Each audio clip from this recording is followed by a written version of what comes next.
Welcome back, everyone, to our next session on education and design thinking on a global scale.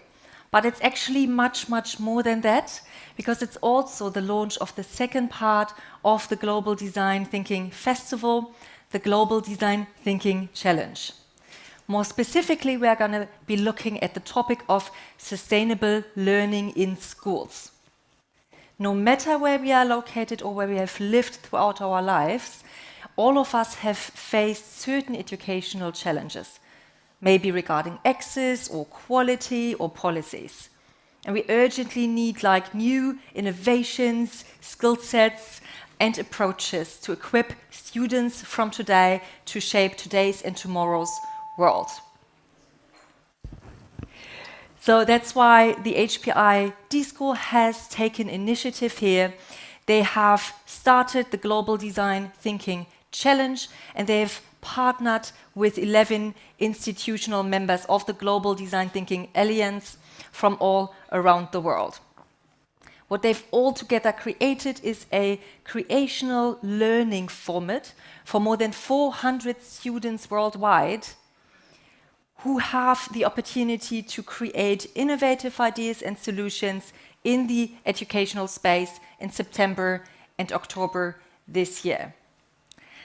We also have one of the crucial collaboration partners with us today, which is the Siemens Foundation. And we have Christine Niewöhner, the Senior Project Manager at Siemens Foundation. She joined us last minute today. Thanks so much. And please give her a warm welcome.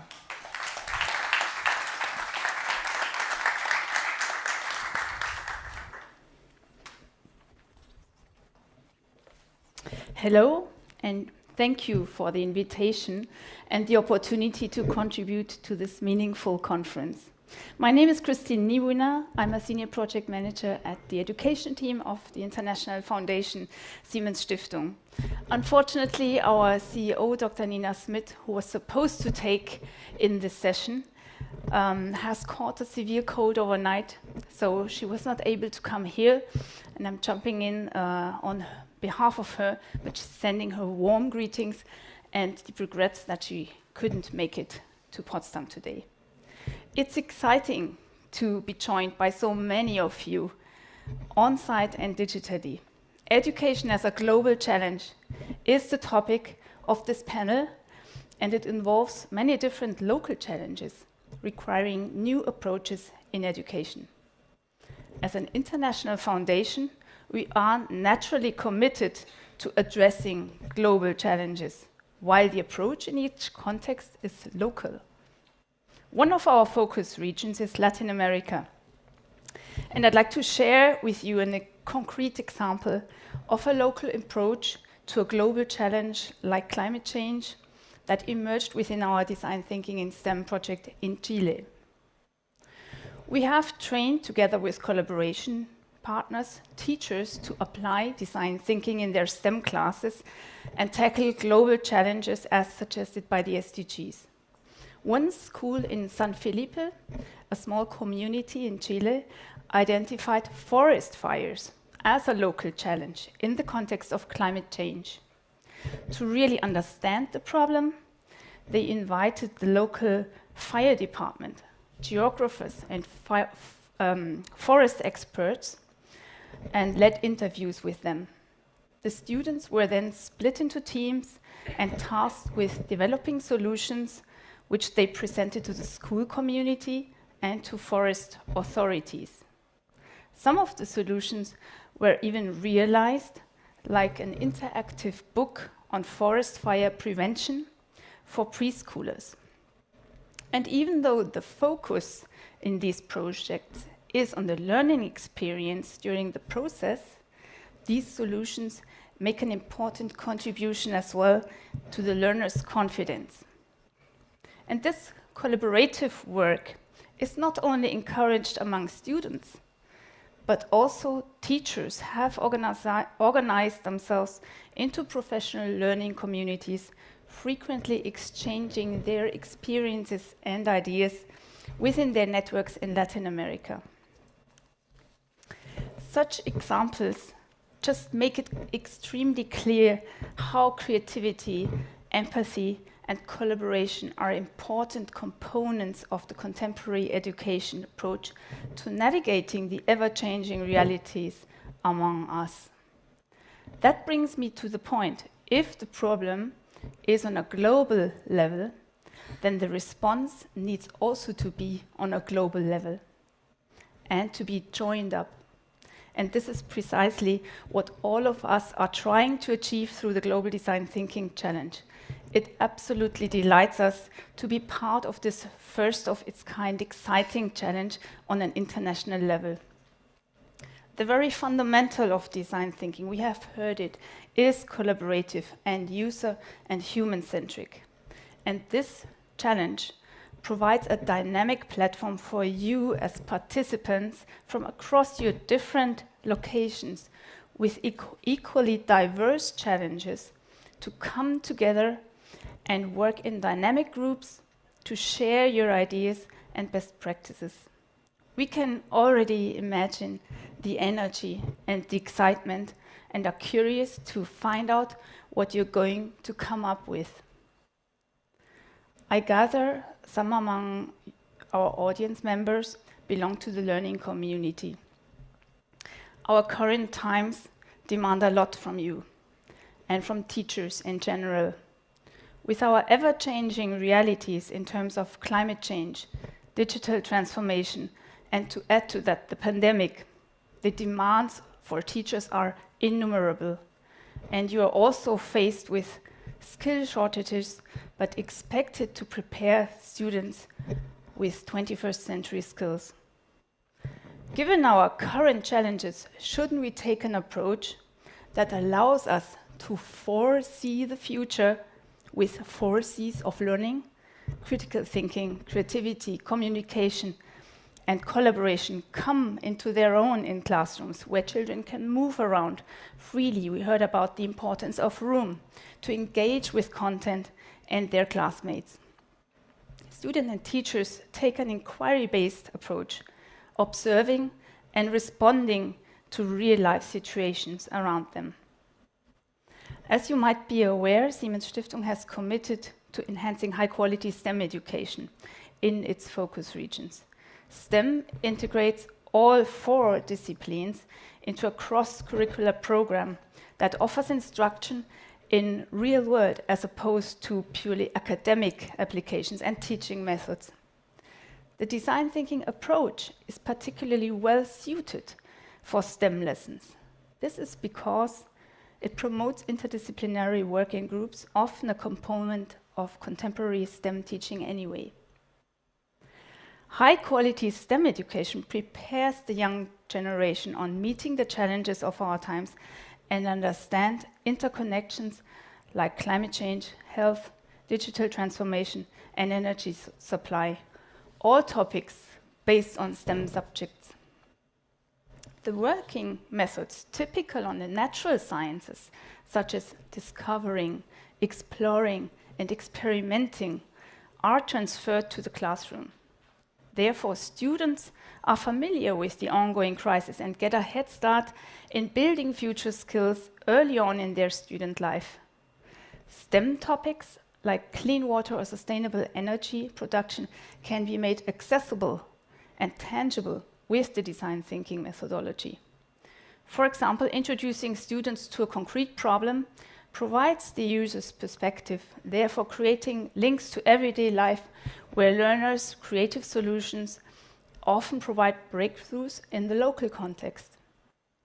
The UNESCO report, Reimagining Our Futures Together, a new social contract for education, lays a strong emphasis on creativity and inventing afresh for the realization of the 2050 goals.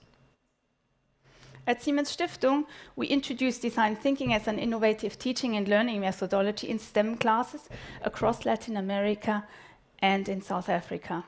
We have initiated the project Design Thinking in STEM 3 years ago in South Africa, and have meanwhile established a successful collaboration with the D-School in South Africa, led by you, Richard.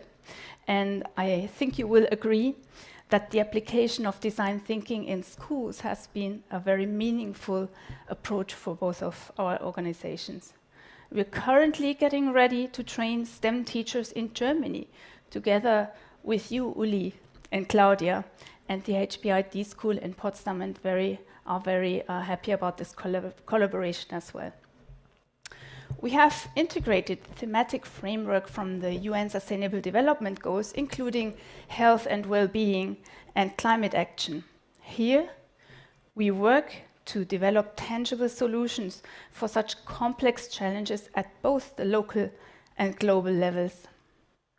And we see the same spirit behind this global challenge. Only through exchanges at international levels can we set ourselves on the road to realizing the SDG on quality education. And we cannot cover a quarter of the journey if we work in silos or think only about the national or regional education agendas. It needs action and engagement like this, where you bring in your experiences and best practices that challenge the established or traditional educational system. As a part of this global challenge, you will unite your hands, hearts, and heads to co-develop creative and implementable solutions. As this challenge takes the SDGs as its guiding force, we expect the ideas coming out would be relevant and focused on combating global challenges that act as the building blocks for a more secure and a better world. This experiential learning will be transformative from you to our local school communities, and through this network across different regional pockets across the globe. Our ultimate vision is to manifest an ecosystem to encourage a sustainable learning mindset. And how do we get there? It is all interconnected. By implementing an experiential and empathetic design thinking approach in education, students improve awareness about planetary challenges. They work together to find solutions in their classrooms. This has a trickle-down effect in their lives, where they organically decide to change their consumption habits, changing in their lifestyle, opting for more sustainable choices. And here we see lies the genesis of lifelong learning, which ultimately culminates in a sustainable mindset. On this thought, I would like to hand over to the panel group and wish the participants of the global challenge the very best. Thank you.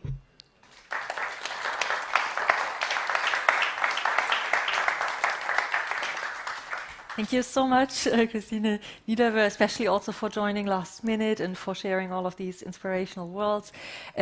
Please have a seat, because we'd like to keep you in our panelist group. And I'll extend the panel and ask a couple of more inspiring speakers on stage so that all of us have a variety of perspectives on the topic. And I'd like to start with you, Claudia, Dr. Claudia Nicolai, the academic director of the HPI D-School. Please give her a warm welcome. We have Richard Perez, the foundational co-founder of the D-School in Cape Town. Yes, sorry. We have Sherif Osman, one of the program leads at the HPI D-School. Give him a warm welcome. Thank you. And we should have Kim Debs, the Global Vice President of ESG and Social Innovation of Steelcase, joining us digitally. Hi, Kim, can you see us? Perfect. Please give her a warm welcome as well.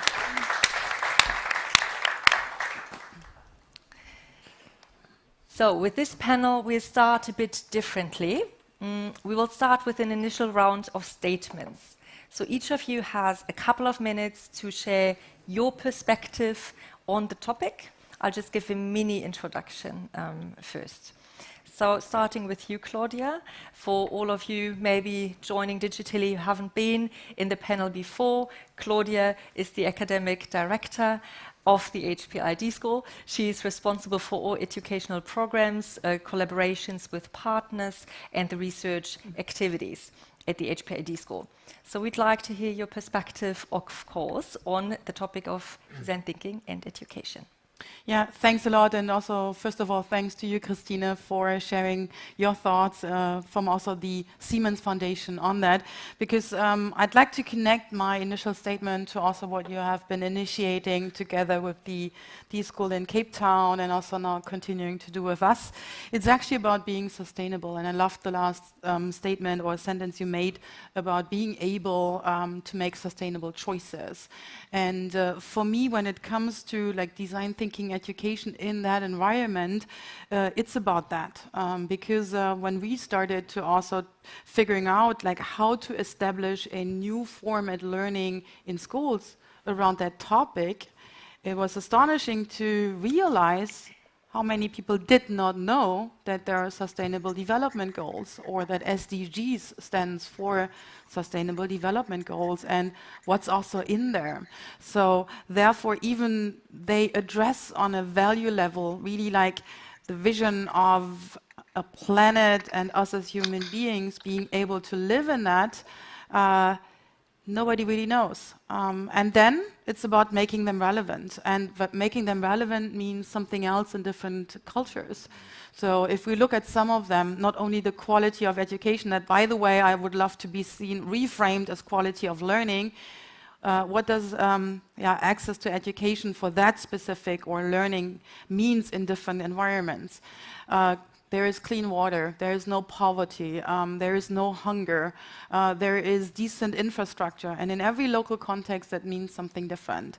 However, also as pointed out, as we brought together the GDTA, like the Global Design Thinking Alliance, there are so many solutions from whom we can learn and other teams we can learn from these other cultural contexts.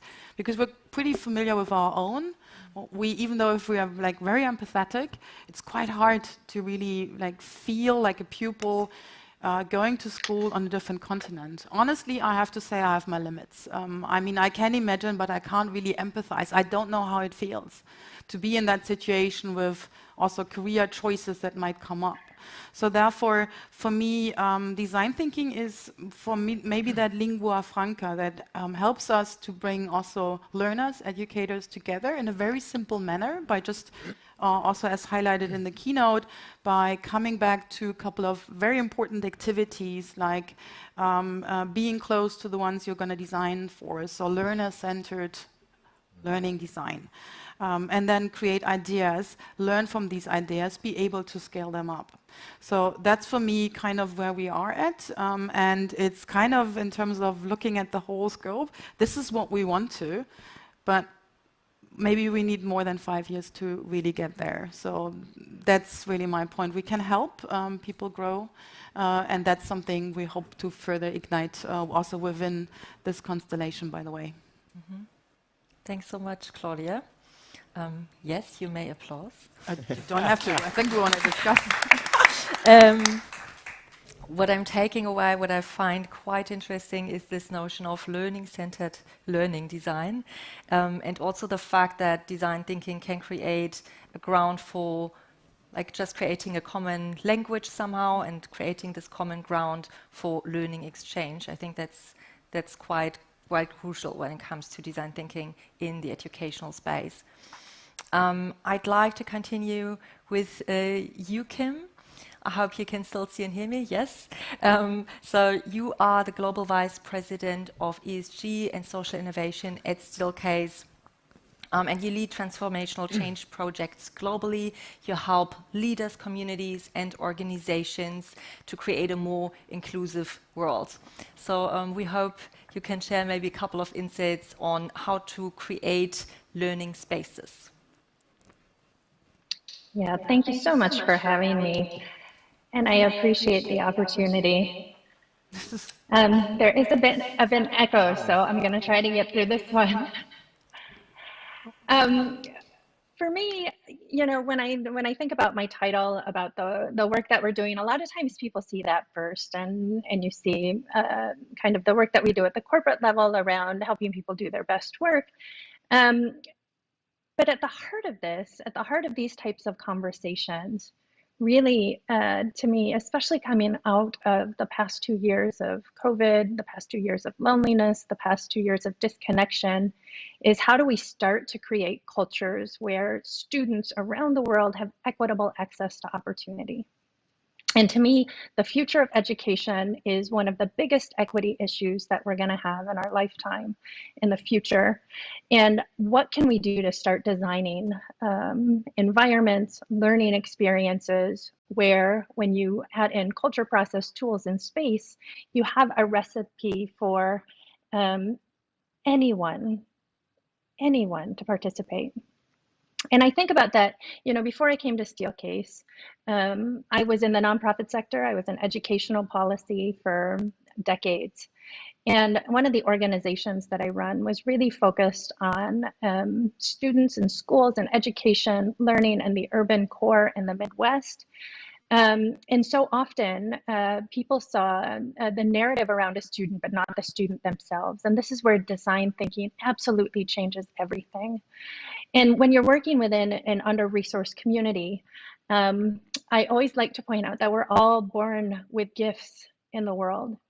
And no matter where you are born, what zip code you're born into, what country you're born into, you have a beautiful gift. And it is our role and our job as society to come together and find that gift and help that person unleash that gift within the world.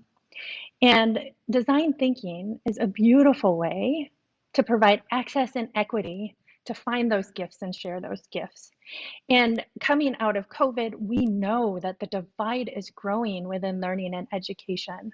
So it is our opportunity of a lifetime, it is our opportunity of a generation to start to harness the brilliance and beauty of the ideas of so many people around the world.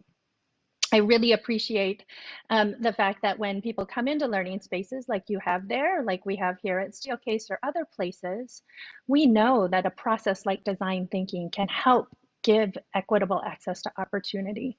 We understand that the tools, whether they be hybrid, me joining you from Munich today, or your students joining from around the world, those digital tools are going to be key and critical to democratize access to learning opportunities. And then what space does and tells you around how you learn is how can everyone equally participate. So if we're thinking about the democratization, not only of ideas and recognizing and unleashing the gifts and beauty of students, how do we actually democratize participation when you're in a learning environment to make sure that everyone can participate, no matter what stage you are in the learning cycle and no matter what stage you are in the design thinking cycle. So I think the challenge in front of you as you go into your challenge this week and over the next months is how do we provide equitable access to those ideas? How do we provide equitable access to opportunity? And to me, you know, the thing that matters most as a Korean-born American that currently lives in Germany is how do you create belonging for people that don't feel that they belong? So if we can leverage design thinking to create cultures of belonging, if we can leverage design thinking to create equitable access to opportunity, use a learning method that can actually be scaled to unleash the gifts of everyone throughout the world, we are on the right track. This work matters. Our students' voices matter. Their futures matter. And I am just so inspired and so excited to see what happens here in the coming months with your design challenges. So thank you.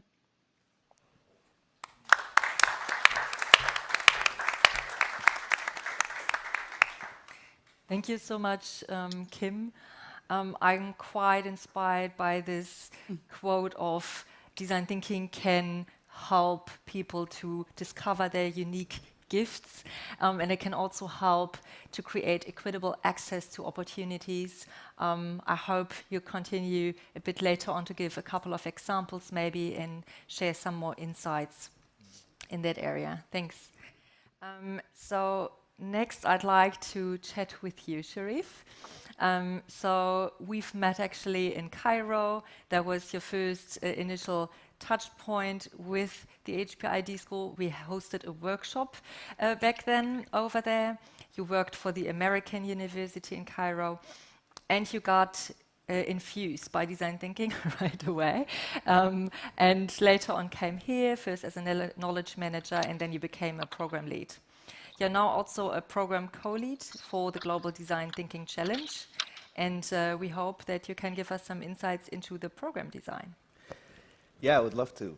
So first of all, I'd like to start with a tiny bit of storytelling to take the design thinker out of me, but you know. But yeah, I mean, I've felt very privileged to have experienced many modalities of education.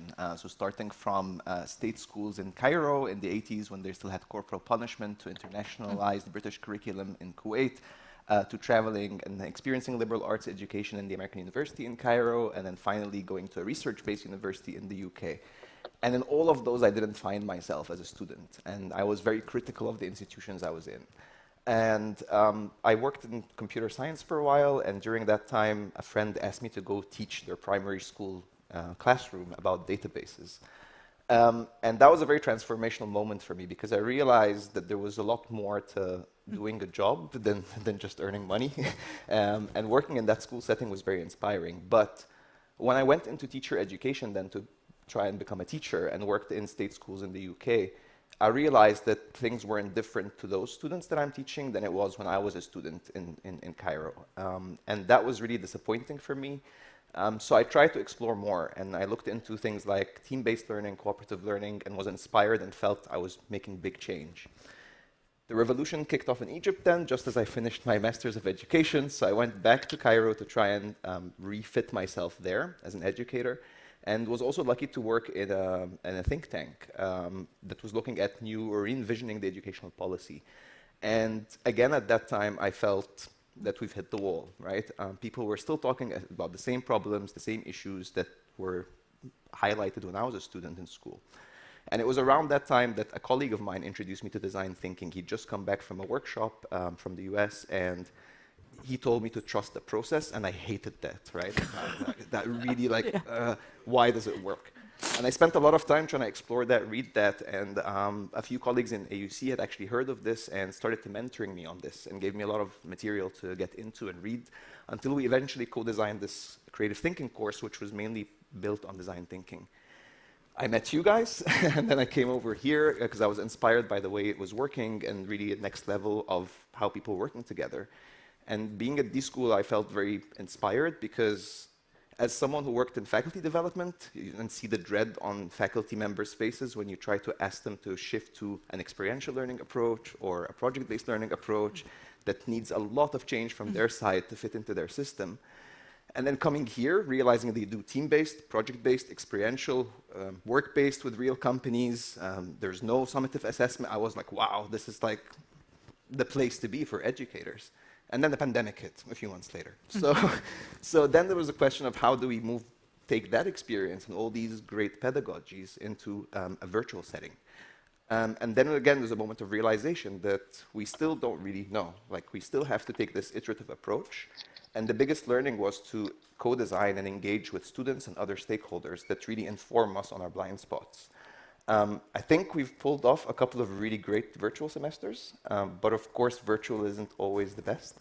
So we tried hybrid, and then again, a new layer of learning, bringing in space designs, bringing in new technologies, new tools.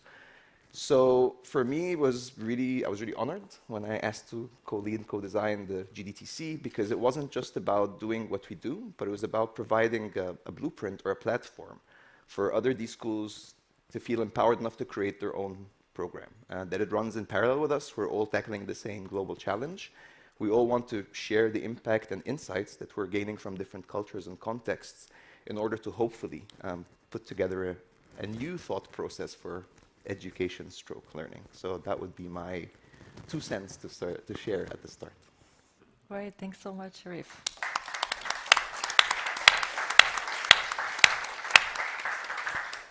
And maybe adding on that, also creating that network learning. I think that was the key, because like the previous versions we did also together was one institution with another.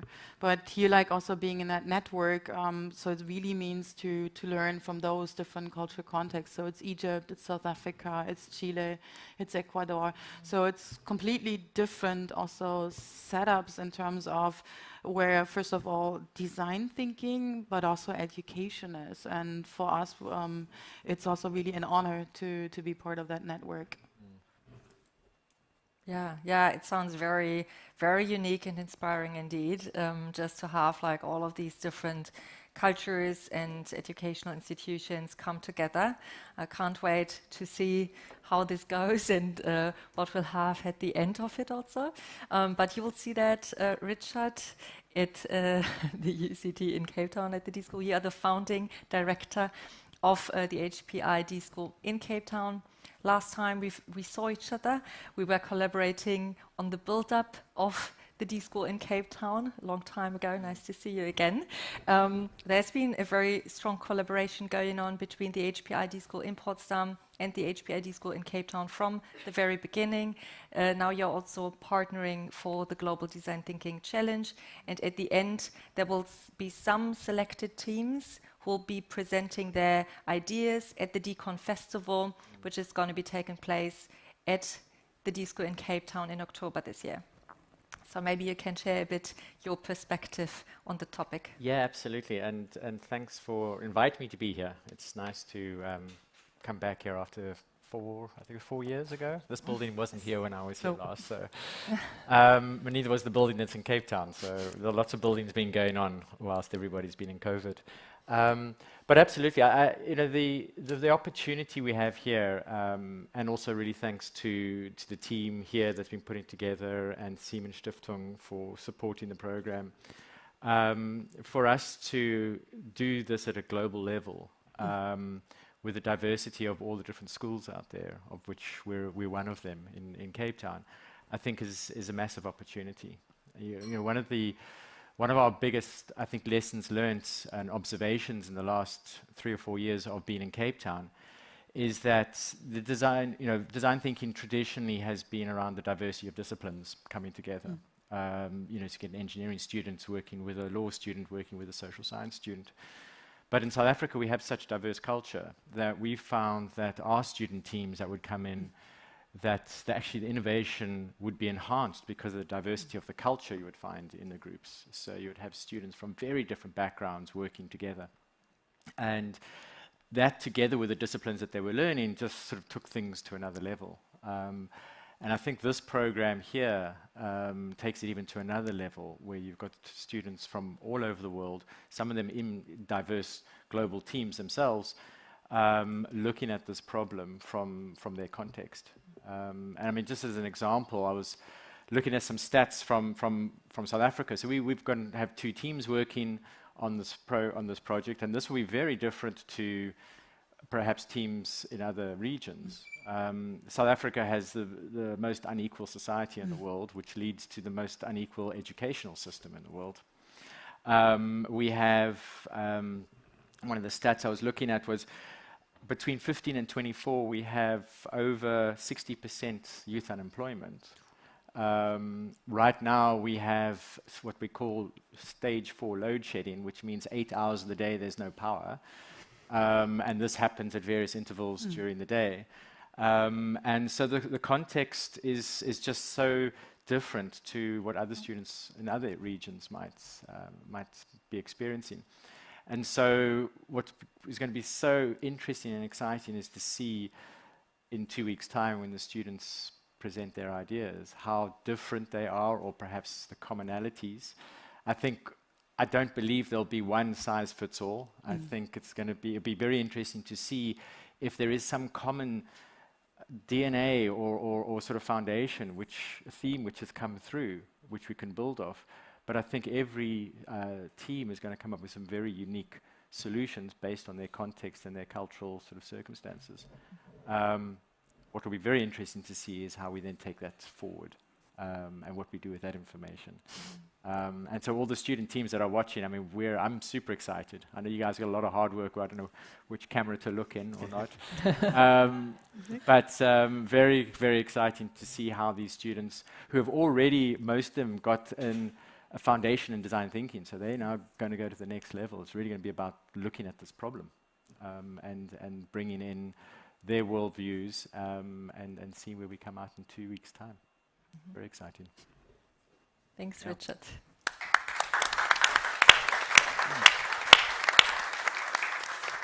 Yeah, I think it's going to be indeed very interesting to see whether there's a commonality and overlap or lots of very, very different ideas.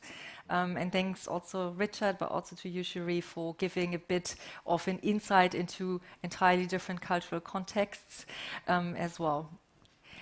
We'll have now a round of Q&As. I'll give it a start, but then there's also the opportunity for you to ask questions. And by you, I also mean everyone who's online. And yes, I agree, Richard, it's very hard. I don't also know where to look at. Everywhere. But please don't take it personal. If I'm looking the wrong way, you're warmly invited to post your question on the app in the Q&A section, and we'll try to weave this in somehow. All right, Claudia, I'd like to start with you for the first round of questions. The topic of the challenge is sustainable learning in schools. And I'd be interested in hearing a bit more about how you decided or why you decided on this topic. And where do you see its impact, especially on a global scale? We've talked a lot about it, but I'm sure you have further thoughts as well. Yeah, so sustainable learning, I mean, it's kind of like two-folded. One is actually about bringing sustainability in terms of not only that topic in terms of the environment, but in terms of sustainable development goals into the classrooms by saying, hey, that's actually like, this is what will shape and is shaping already the world we live in.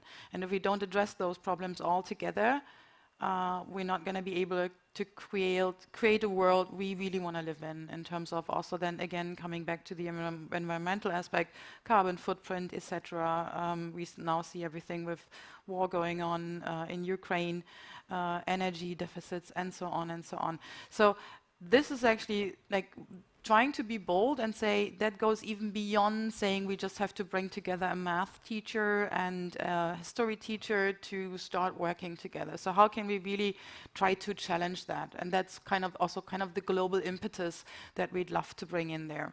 Impact is a good question because I think that's also something we're going to discuss throughout the program with our teams. Because on the one hand, specifically when working with young learners, they are really, really capable of creating their learning environment. But nobody trusts them. Nobody gives them the opportunity to implement them. And there is that huge gap between those ideas and how to scale them into policy making. And that's also something we kind of want to bring in. So how does this really work? So in terms of being very critical about it, it's like, yes, great ideas, but implementation means aren't out there. So therefore, we can't really create that impact that we want to have and want to see. So therefore, that's also why we, thanks to Richard, are going to be able to put them on kind of a bigger stage when it comes to the Decon Festival to really say, hey, that's them. They created their future, and it will work. So that's kind of the reasoning behind we all did this together. Great. Thanks, Claudia. Kim, I'd like to hear more about the potential impact of design thinking in the educational space from your side. Maybe a bit also from the perspective of a collaboration partner, and Steelcase, you are a furniture company, so where do you see the impact, especially maybe also in the spatial realm? You've talked a bit about learning spaces in general, but what is the impact of maybe the spatial aspect, especially in the context of what you do at Steelcase? Yeah, I think learning spaces, or the spaces that we show up in, one, it's twofold. One, it tells the students what we think about them, how we value them. I remember working in an environment where when the students went to school, they're walking into classrooms and they're walking into corridors that are just not cared for, not well designed. And the students live with that, and they live with the impact of their environments telling them their worth. And when I think about learning and how we do that, when I ran an organization, an educational organization that had a design thinking pedagogy for students, I remember when they had first walked in, and these are kids coming from under-resourced communities, um, they would walk in and say, "Oh, Miss Kim, like, I think I'm in the wrong place. Like, I was coming to this program." And something that will always stick with me for the rest of my life is I remember a student saying, "This can't be the space because the space is too nice for me." And we're living in a time in a world where education, like the 6, 8, 10 hours a day that students are in educational environments, how are we caring for their well-being? How are we caring for their whole experience? And I think I referenced it a little bit when I said, you know, really, if you look at a learning experience holistically, not just the pedagogy, not just the curriculum, but what are we trying to teach them? How are we trying to teach them? And then what is the culture that we're facilitating? What is the culture that the space is telling the students, telling the educators, telling the parents? What does that say about how successful the students can be and the teachers can be? So when you think about that, and at the core for a week or a challenge that you're having, if you're really thinking that innovation is at that core, what are the tools that you're using to make that happen? Are you democratizing the process so people understand and you can design with people and not for people? How are you using power to share power? And most importantly, what is that culture that you're creating? And space shapes culture. What you're walking into, the environments that you live in, the environments that you learn in, that shapes the culture, which then enables all of these other things to happen. So instead of looking at space as an afterthought, think of it as an enabler for well-being, an enabler for belonging, and an enabler for student success holistically. Thanks so much, Kim. Sherif, you are program co-lead for the Global Design Thinking Challenge program. What are key features, since we are talking about impact, what are key features where you say, okay, these have to be and are part of the program to ensure a high potential takeaway for students, like to make it realistic and likely for solutions to be implemented in the end? It's a great question. I think part of the reasoning to also connect with the other institutions was to make sure that every participant feels strongly about the problem space or the challenge space, build the right kind of empathy that they feel triggered by, right, or really driven towards. And I hope the way we've designed the challenge so far and the blueprint that the teams are working on allows them to differentiate between their personal connotations to the challenge, but also their local and contextual connotations. And that was the first step they were starting to dive deeper into last week, informally with their teams, and hopefully dive in deeper today with the official launch to really create their own framing. And that's the first step that we would hope that they can take away. The second thing is understanding that to tackle a topic like education or learning, you might be able to use a user-centered approach to help yourself improve your self-learning approach, how you tackle different things or approach different things. But it might be very difficult to adopt that perspective for a system challenge like education. Specifically, it has so many subsystems, right? The private, the public, the vocational, the academic, and so on. So there's so many different systems at interplay. And I think the key is if the participants, I hope, are able to frame what they're empathetic towards, what they really are driven towards, but be able to position that correctly in their subsystem and figure out what are the leverages they can impact from that point forwards. And then thirdly, I would say that they feel empowered, because to me that was what my design thinking education was about, that I felt I was in a think tank, can't do much at policy level, but actually I can. From my own classroom and starting from there and moving upwards and seeing how we could scale and reach further people. So for me, these would be the three things I really hope that all our GDTC participants take away from the challenge. Great, thanks. Richard, you... Sudden applause for you, Sherif. Must have been inspiring there. But just like everyone else, of course, also, I think I was just quicker the times before, starting with the next question. So now, Richard, I'd like to know a bit more about the Cape Townian context. So you've shared a lot about how you enjoy being a part of this network and how you find it important to bring all these cultural contexts together. Is there a specific impact that you are hoping for in the Cape Town context? Well, I think we're physically based in Cape Town as a D-School. But for us, and we see it as a lighthouse, as a home. We need to be doing as much teaching outside that space as much as inside.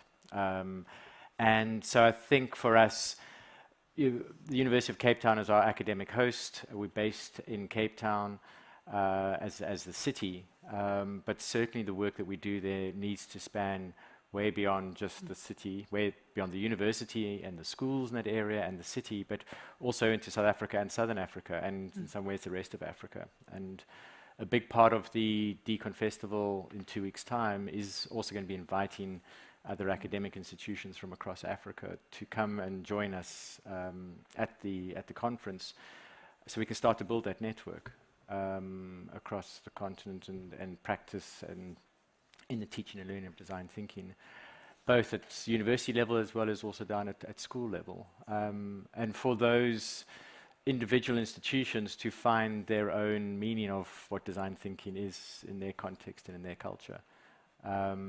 I think the real exciting part is when we start to link all those together and we have student teams from different countries working together, but all based within Africa as the continent.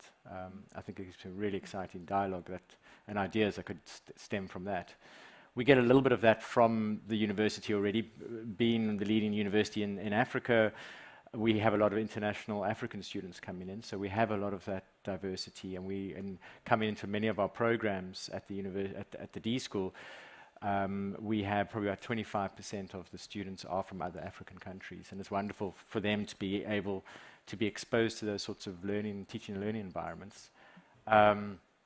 But just listening to what Kim was saying around the space, and we've got to be so careful that we create spaces like this, that we create these perfect laboratories, these perfect teaching and learning laboratories, of which people come to, and they look at these wonderful tables and whiteboards and tools, and when they leave and they go back into their environments, they don't have that. And they suddenly say, well, I can't think like I did in that space. And we've got to make sure that we don't leave that message with them, that they can go back into those environments. And you don't need really fancy prototyping material. You can go outside and find found objects, whether it's stones or leaves or anything. So I think that's going to be very important for us, is to make sure that this is something which can be democratized outside the studio, outside the teaching and learning environments, specifically in contexts as in Africa where there's such a big divide between those that have access and those that don't. We've really got to make sure that everybody that comes in can take it away with them. Yeah. Great, thanks, Richard. And we have a last question for you, Christine. Although you had already lots of speaking time, so I'm not sure how much you feel like adding. That is fine. But I also saw you taking notes, so maybe you can just freely share whatever inspired you now during this round of Q&A. I'm happy to. There are 2 points I would like to add, actually, that just came to my mind during this discussion. One is that when it comes to implementing a new approach like design thinking in schools, we often think about how to nurture students' creativity and critical thinking and communication skills. and of course to train teachers, because they are the key agents of change in education, if you want. But it's also about the teachers' creativity and competences, and that is very powerful for them in their own professional development, to apply a new approach and to understand a new methodology, so they can actually really design their own teaching. We had these statements of teachers in our previous projects where they really said, okay, this methodology is going to change my way of teaching. So sometimes we forget that it's also about the teachers and not only about the final student, who of course we want to nurture, but the teachers are also really a very important part in this approach.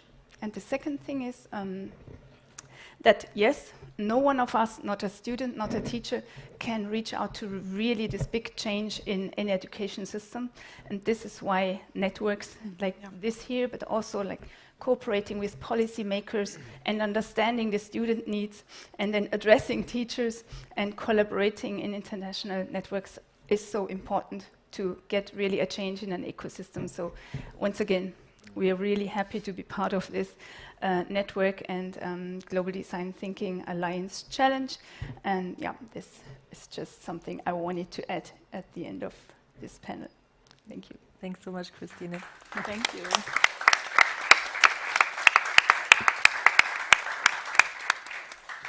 Okay, so what I'm hearing fits surprisingly well into the three elements of design thinking, which is place, process, people. So regarding the place, we've heard a lot from you, Richard, but also from you, obviously, Kim, about how the space can influence the abilities, motivation, opportunities to create an equal ground for everyone, but also to inspire and just open up for new perspectives. Then regarding people, we've heard lots of different aspects around diversity. What I find especially interesting is also the aspect of, also within one country, there might be huge diversity, right? Especially like in a country as Cape Town. But oftentimes we tend to think of, this is one country and this is one country. But no, there's lots of diversity also within that. So there's an opportunity also that comes along with that in the context of the Global Design Thinking Challenge. And then also people with regard to, it's not only students, it's maybe also teachers, maybe it's school organizers, whatever. And looking at the process, you've had a hard, tough time probably conceptualizing this, a fun time, I'm also sure, but just making sure that whatever the students come up with can then also be implemented. And I'd like to come back to what you said, Claudia, because sometimes people seem to think design thinking is this fun thing where people put post-its on walls and have, an amazing time, which it is, but also there have to be ideas at the end that can be implemented, and especially when it's about structural issues and challenges such as the school system, there are many challenges to look at and to deal with, and many opportunities, but also challenges that go along with the systemic embedment of the solutions the students come up with. So thanks a lot for all of your insights and the input, and we are now opening up to the audience. If there are any questions that you have or any statements and additions that you'd like to make. I don't see so far any questions in the chat.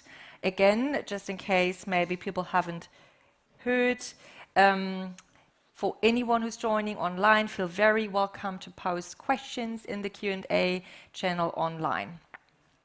But I'm continuing here, and I see lots of hands already. George, maybe we can continue with you. Hi, everyone. One, it's very moving to just sit here and listen to the thing that you all are initiating and unfolding, and the invitation for this global collaboration to invite the students, the teachers into the design of their own learning process. So I'm very touched, so thank you for that.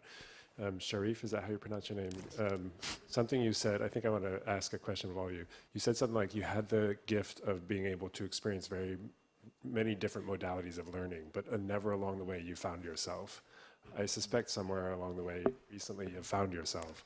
So I'm curious, for each of, like, we're all learners, and we're inviting the next generation into a kind of agency in their own learning process. I'm curious, for each of you, when did you feel in your learning journey you got the moment where you found yourself that kind of opened you to sort of standing in a very authentic place? Because I think from that place that's when creativity flows. So I really appreciate that language. So I have that curiosity for you all as learners.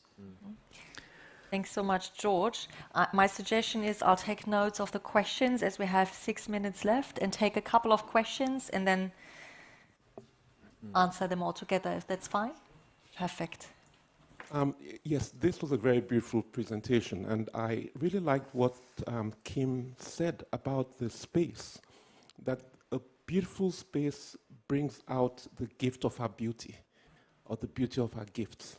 And that, so the question I had is that up till now, beauty has been a bit expensive.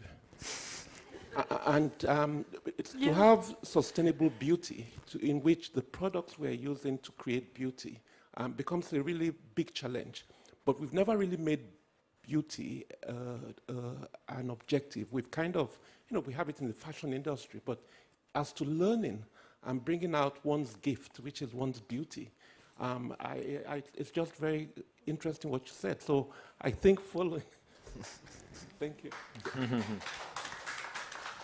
Following on really what George had mentioned, I'll be curious, what is each of you's gifts? How do you think of yourself, and what's the gift you bring to the world? Thank you. Thank you so much for that question. Are there any further questions?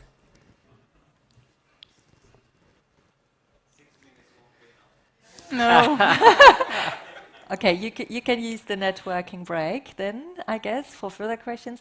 But yeah, it seems like people are very interested in hearing more personal stories around where along the way did you find yourself, where did you and when did you find your unique gift, and what is it maybe, if you'd like to share. Whoever feels like answering first, who's brave enough. I can give it a first one because mine is short, but it was a story of complete failure. First grade, I actually never said a word in classroom because I've been super shy, and that was really a problem. So because I was sent to school at the age of 5, and then the school offered my parents to put me into a different class, and I met Miss Di Lorenzo, who was fortunately a trainer in inclusion at this point in time. I'm already over 50, so you can imagine that this training for teachers hasn't been there. And she just had 2-3 sessions with me, and after that I was able actually to talk for the first time in the second year to my pupils. And that was for me mind-blowing, mind-breaking, because she helped me, and for me that's actually the gift. So not the gift, but I thrive to how can I help others? Peter was complaining today, why do you help people? This is coming from there, because I feel that's I'll try to do that too. So that's my story. So therefore, lucky I didn't have so many. Yours were oh gosh, I feel you. It's a long journey. Yeah, I mean, I would say, I wouldn't say so much as where I found myself, but I would say that I reflect out on some pivot points. So I think the first one was in my final year of computer science, when I was realizing very quickly I'm not a good computer science student. We got presented with this AI module, and that was my first experience trying to emulate how the people think. So I'd read a lot more about psychology, and I'd never up to that point. And that was the first moment where I was like, okay, everything I've been studying and I'm almost graduating isn't as relevant as what I'm reading now, so I need to look into something different. I think the second one was in my teacher training, and I think this is probably the most transformational moment because you have to get observed on the classes you teach to pass as a teacher. And I think my mentor in my second school didn't like me so much because he assigned me to this class that had 17 students, 14 of which had dropped the subject already, and only had to be in that classroom by law. And I was to be observed on teaching that class. And I failed a lot in the first few weeks, but what I realized is that I was driven to keep trying new things and learning about education to be able to get through to them. and then I realized there's a lot more things in education than what I was taught. So that was for me the second like really pivot point. And then now I've been hesitating to submit my PhD enrollment application for the last year or so. So I hope I found myself as a learner because I'm driven to do this, but I suppose we'll find out in a few years' time. Shall I go quickly? Yeah, so I started my life off as a mechanical engineer. I studied mechanical engineering for 4 years and really a bit disillusioned at the end of it, just thinking, well, that was a very siloed experience. And I was fortunate enough to get accepted at the Royal College of Art in London in a master's in industrial design engineering. And I was suddenly surrounded by, for those that know the RCA, it's basically a kaleidoscope of just all different design disciplines. So you have textile design, you have ceramic design, you've got engineering in there, you've got architecture, you've got vehicle design, computer-related design. It's just sort of this amazing group of just different design disciplines. And I would often find myself in the art bar on a Thursday night, just surrounded by these people that just thought so differently to me. And the innovation and the discussions would just take us into spaces that I'd never experienced in my 4 years of engineering, being surrounded by same thinkers. And I think it was at that moment where I realized I need to spend my life in a space surrounded by people that are different to me. Yeah, and I think the D-School I think I've arrived at the D-School, yeah. Thanks so much, Richard. Yeah, I have a personal passion for creativity. So I love to express myself creatively. I do play an instrument in an orchestra. So for me, it's really an important part of my personality. But I do have the chance that I can apply my creativity also in the professional context. So I really love to create projects that serve a problem or that that solve a problem, and by thus also inspire other person's creativity. So I'm convinced everyone has a creative part, and I'm really happy to be able to bring in this, what did you call it, talent or gift in my personal and professional context. Thanks so much, Christina. Kim, you have the last word. I mean, not the last, but the last gift-sharing word. Yeah, thank you so much for that. When I think about the gifts that I have, that I bring to the world every single day, for me, we live in I think we've talked about this, an incredibly divided world, an incredibly diverse world. And I think the only role that I have, both in this job, in my family, and my community, my gift is really about using power to share power with others, which is the role that each of us should have, or the relationship to power that we should all have. And it's so critical within the world of education, how we're doing that and how that manifests itself. So thank you. Thanks so much, Kim. Thanks to all of you. It has been a wonderful panel. Thanks for sharing all these personal stories also, and to share. And thanks for sharing the insights on how you are collaborating on the Global Design Thinking Challenge, innovating ideas, innovating education, and that impact on a global level is something I think we are all keen on and interested in seeing by the end of October, and very curious to see how diverse it's going to be, how overlapping or separate from each other the ideas are going to be. Thanks so much for being here today. Thank you. Thank you.